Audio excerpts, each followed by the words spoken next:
So what do you get when you cross Groundhog's Day, Independence Day, and Super Mario Brothers?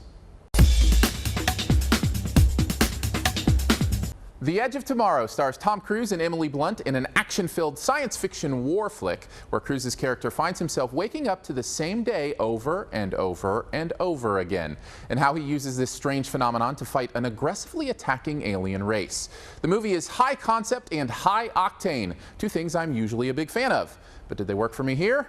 Yeah, they sure did. I had a blast at this movie. Let's start off with the fact that this movie is just made well. It's tight, well-paced, and just flat-out good filmmaking. It's exactly what a summer blockbuster should be. Clever, fun, and edge-of-the-seat entertainment. Plus, it gives Tom Cruise another vehicle to just be Tom Cruise. He really seems to have found this pretty nice little niche for himself in these high-concept sci-fi thrillers that allow him to both be an action hero and a journeyman. Whether it be Oblivion, Minority Report, or even War of the Worlds, Cruise has this aggressive stubbornness to him that fits really well with that kind of material. And it's no different here. He's given a really fun playground and he leaps through it with fervor. Emily Blunt is also very solid as his eventual partner in this discovery. A discovery, by the way, that though fairly high concept, is handled with a real sense of truth to it. Many times these kind of science fiction ideas seem underthought out or blind to their own faults, but I found the way they explored the idea of this day repeating to be conceptually sound and really, really interesting. I would even say it's the best thing. I never once found myself caught up in logical missteps or ridiculous reality challenges, with one major exception I'll get to a little bit later.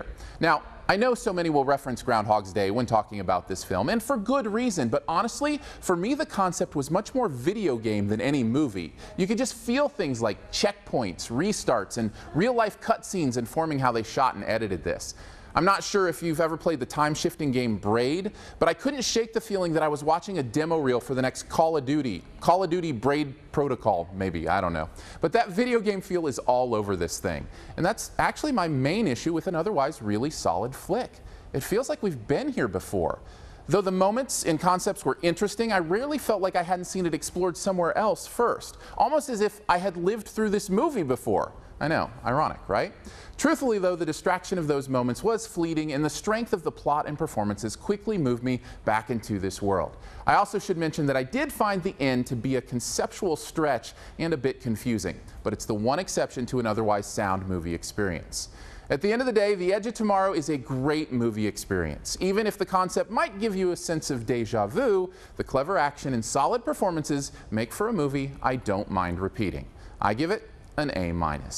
Thanks for checking out this Your Movie Friend review. You can stay tuned for this review's best ever challenge here in a bit. But first, I want to throw some stuff up over here you can click on. If you'd like to subscribe, which I'd very much appreciate, you can do that by clicking the big gray subscribe button.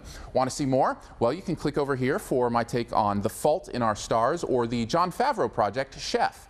You can also click the logo right up here to go to the all-new YourMovieFriend.com, where you can find a searchable database of reviews as well as the written text of these videos. And finally, this review's best ever challenge, where you name the best movie ever in a particular category and also try to identify my choice. What is the best Tom Cruise movie ever? Well, that's quite a list. I was tempted to go with Mission Impossible 3, but how could I not go with the one that gives props to the classic TV show, The People's Court?